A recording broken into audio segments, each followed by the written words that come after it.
tu lót lăng vang tay hiang kan nun su chia ngang du kan vang lai ni te hi parang a choi le do kho ve par moi na le nom chen na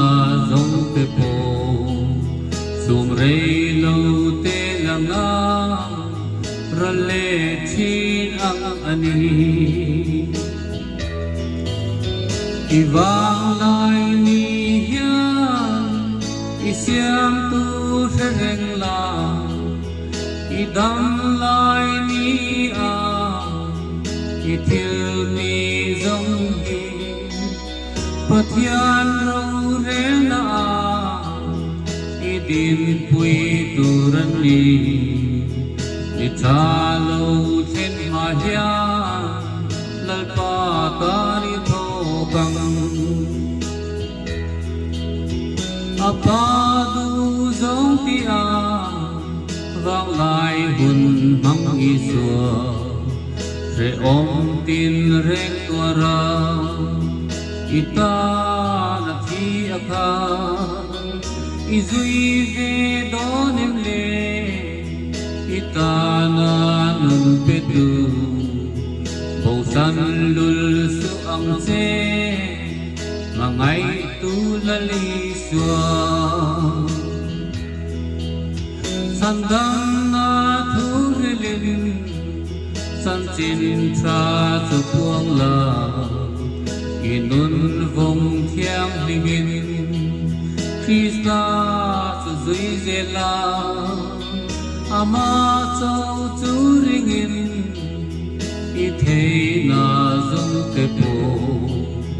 akan châu mang zela sa tuan nun i nayang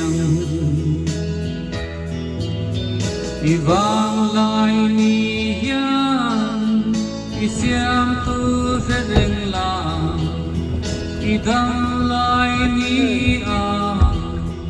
ithil ti zong hi pathian ro re na idin pui tu ran ni ni tha lo tin ma hian lal pa ta ni tho kang tu lai thil om zia hi ingai tua chin em le tam le in do thong ri lir hi leng te ne kun khir ta chu a thing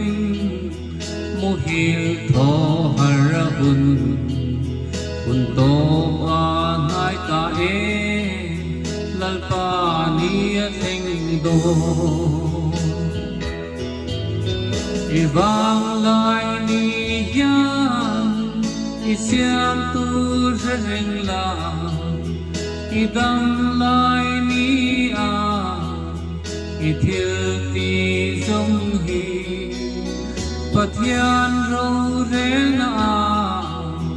idin pui tu ran ni ni tha lo chen ma hian lal pa ta ni tho kang